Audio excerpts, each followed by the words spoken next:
The physician's inbox is managed from the clinical window. There is an inbox tab showing here. Notice that this one shows in red, inbox 10. That means I got 10 documents sitting in my inbox, and at least one of them is urgent, and that's why it shows in red to get my attention.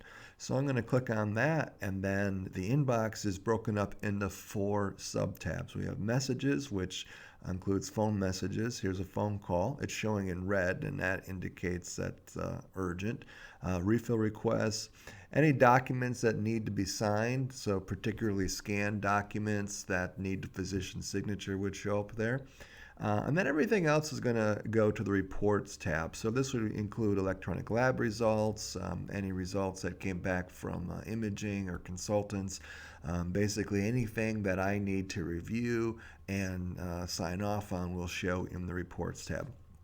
So let's start with the phone message first of all. This is urgent, so I'm going to click on the red phone call. That brings me immediately to the patient's chart that this message is about. And so I can, of course, look at the patient's overview. I can look at their previous notes, anything I need to see in the chart very easily.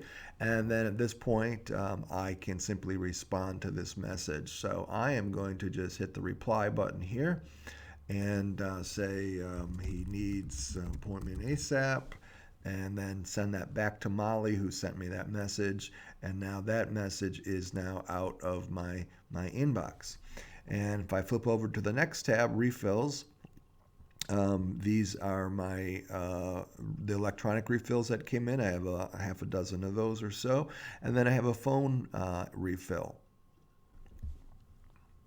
So as I click on the patient for the phone refill, it brings me again right to her chart, and these are the meds that were indicated that needed to be refilled. This one came in through a phone call. It also could be done. You could use the same process for a nurse during a visit if that's appropriate. But essentially, when the staff member indicates this is a refill request, it will pop up a list of the medications that the patient is on, and they can just check the ones that the patient wants a refill on, and it automatically generates this message for me.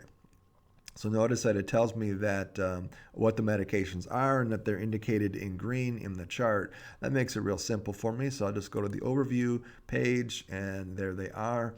And the ones that are had requested a refill are there. I can say no to metformin, and then just click the refill button here, and that is going to assume I want to approve those 3. So if I do that, then it pops up the e-prescribing window, and I'll say yes, go ahead and send off the Lotensin, send off the lisinopril, and then it noticed that I unchecked metformin.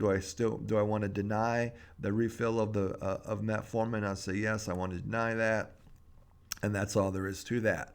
So now I have refilled those medications. Now, if it were an electronic refill request, these are refill requests that came in from the pharmacy. They look a little bit different. This is a message that came in electronically. And so it gives me all the information I need. And from here, I can simply click the approve button. And whether I'm approving or denying it, you do it through the approve button, because that pulls up a window and it actually allows me to either approve it or deny it. So let's go ahead and deny this one and say that we want the patient to come in for an appointment, and go ahead and click on save. And that's all there is to that. That gets sent back to the pharmacy. I can go to the next one, and this one we can approve. So I'll just click on approve and click save. And that one now has been sent to the pharmacy as well. Next, I want to jump over to my reports tab. And so here I've got a couple of lab results that came in. I will take the first, the last one here. That's a simple electronic lab result. The first one is showing in red because there's something abnormal about that one.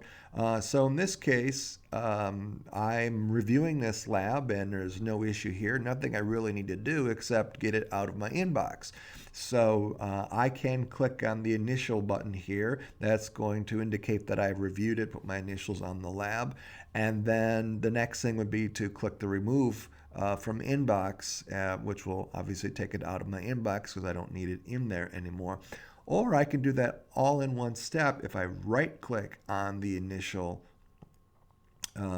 by right click on the initial button, it will add the add notation to the bottom of the lab, and then it will remove that from my inbox automatically. So in this case, now I've got a lab result that's got some abnormal results on it, and I don't want to just ignore this one, so I clicked on the comment button here. That opened up this this little sticky note option here, and I typed in have them come in ASAP, whatever is appropriate. And now, instead of just removing this from my inbox, I actually want this to go somewhere. It is in the patient's chart, but that's not going to do any good. No one's going to see that. So I want to actually send this back to the person who sent it, or I could forward it to another member of the staff. So in this case, I'll just click the forward button, and I'll select Alice, and we'll send that message to Alice. And now that document is in her inbox with that sticky note.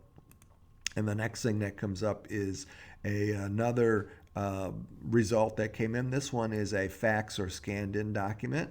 And here I can do the same thing. I can click my initials on it. So I'll do that, and then I'll just I get a little stamp icon, so I'll go ahead and stamp that. It puts my initials on it. Probably want to put that in a place where it's going to be seen. And then I want to move on to my next document. And then maybe I want to send this to another member of my staff, so I'll click the forward button, and I'll send this one to Christine. And now that has been taken out of my inbox and added back to hers. And so now if I review my inbox, I've just got a couple of refill requests, and that's all there is to managing your inbox.